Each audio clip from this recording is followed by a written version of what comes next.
آئے تھے کوفہ والوں کی طرف سے، حسین آئیے ہم آپ کے ہاتھ پر بیعت کریں گے۔ حسین رضی اللہ تعالیٰ عنہ نے سوچا ہاں ہو سکتا ہو یہ کوفہ والے ہم سے بیعت کر لیں۔ حضرت حسین رضی اللہ تعالیٰ عنہ جب وہاں پر پہنچے تو پتہ چلا چاروں طرف سے ابن زیاد کا پورا قافلہ اور پوری کی پوری ٹیم نے حضرت حسین جو اللہ کے نبی صلی اللہ علیہ وسلم کے نواسے تھے چاروں طرف سے گھیرا اور بے رحمی سے قتل کر دیا۔ تقریباً 72 افراد پر مشتمل پورا کا پورا خاندان کاٹ دیا گیا۔ لیکن کیا حضرت حسین رضی اللہ تعالیٰ عنہ کو اس وقت آفر دیا گیا تھا آؤ میرے ہاتھ پر بیعت کر لو۔ حضرت حسین رضی اللہ تعالیٰ عنہ نے کہا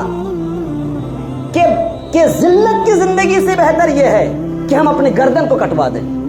چنانچہ وہ پیغام ہمیں ملتا ہے، ہم اپنے اولاد کو یہ پیغام دیں آپ کہیں بھی رہو کسی بھی حال میں رہو، اگر کوئی آپ کے ایمان کو چھیننے کی کوشش کرتا ہے آپ وہی بات کہو جو حضرت حسین رضی اللہ تعالیٰ نے کہی تھی، قتل حسین اصل میں مرگ یزید ہے، اسلام زندہ ہوتا ہے ہر کربلا کے بعد۔ کوئی بھی شہید ہو جائے اسلام کبھی فنا نہیں ہوتا ہے، ہر شہادت کے بعد اسلام کو اور بھی تازگی ملتی ہے، اسلام اور بھی آگے بڑھتا ہے۔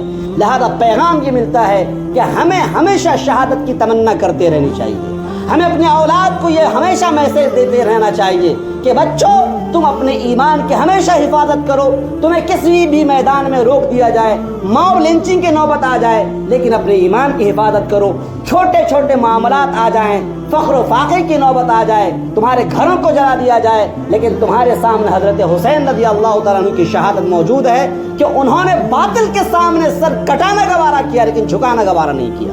یہ پیغام ہے محرم الحرام کا۔ اللہ تبارک و تعالی ہمیں عمل کرنے کی توفیق عطا فرمائے۔ وآخر دعوانا الحمد للہ۔